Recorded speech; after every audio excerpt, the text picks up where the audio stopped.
My dear brothers and sisters, and welcome to those who are pilgrims coming to the Manila Cathedral.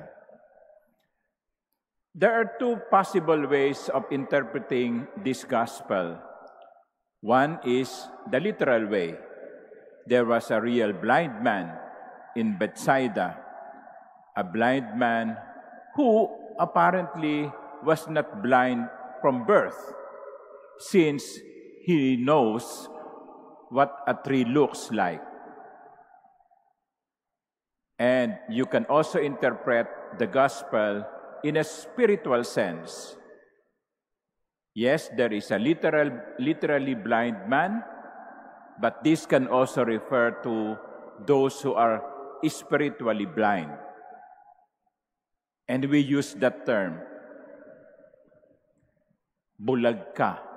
Hindi mo nakikita ang mga magagandang ginagawa ko. Yun.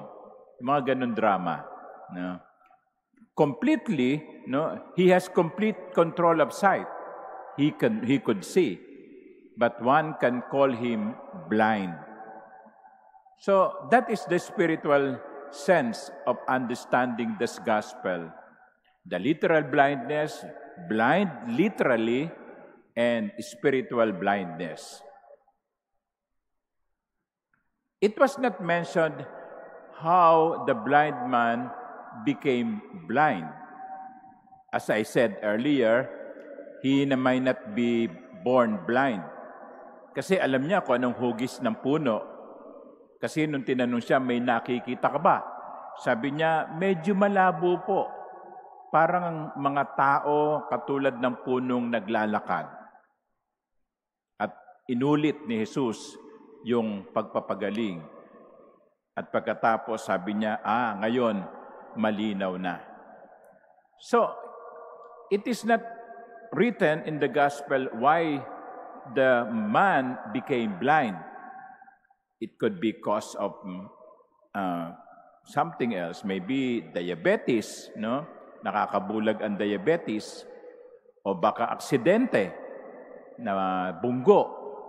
Meron akong kilala, nagbabasketball, nasiko yung kanyang mata. Nagkaroon ng problema yung mata niya. One can be blind, even those who were born with clear sight. But what makes us spiritually blind?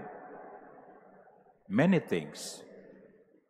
A man or a woman can be spiritually blind due to bias, due to fanaticism, due to poor judgment. May mga ganun no? Sa mga mag-asawa, no? Yung babae, kahit na ginugulpi siya, kahit na minumura siya ng asawa niya, mahal pa rin niya. No? Bulag siya sa mga kakulangan ng kanyang asawa. Hindi niya mahiwalayan kahit na siya sinasaktan kasi bulag. Of course, ang tawag natin doon, may katangahan. No?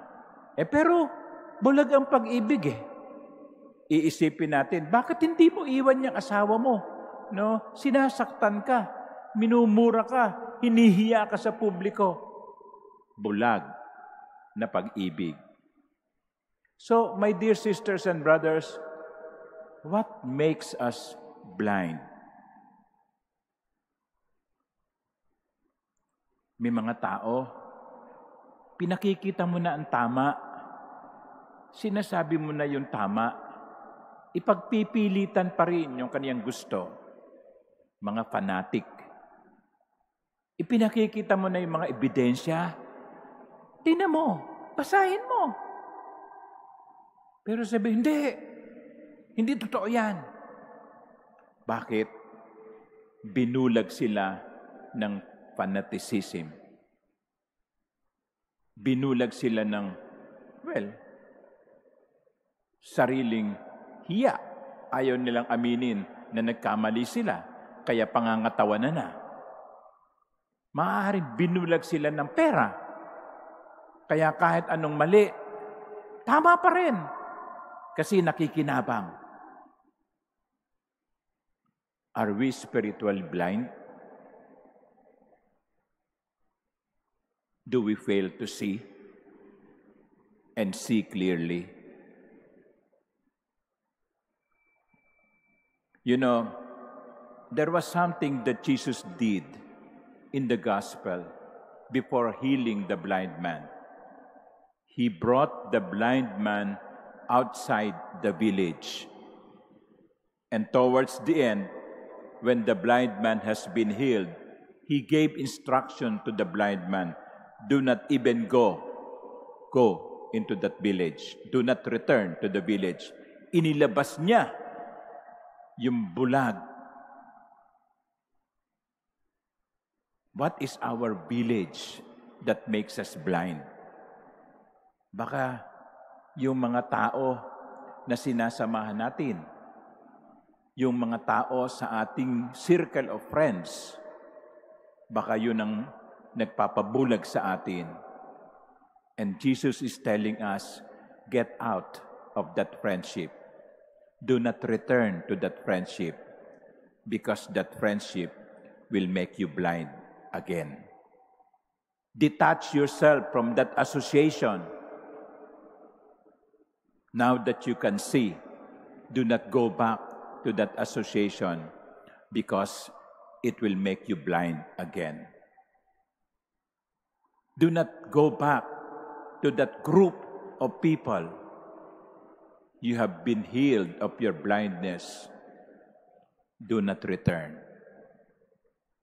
So, my dear sisters and brothers, may the Lord heal us of our spiritual blindness.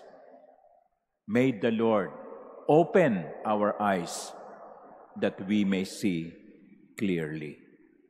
May the Lord remove from our eyes biases, prejudices, fanaticism that make us blind. Lord, let us see. Amen.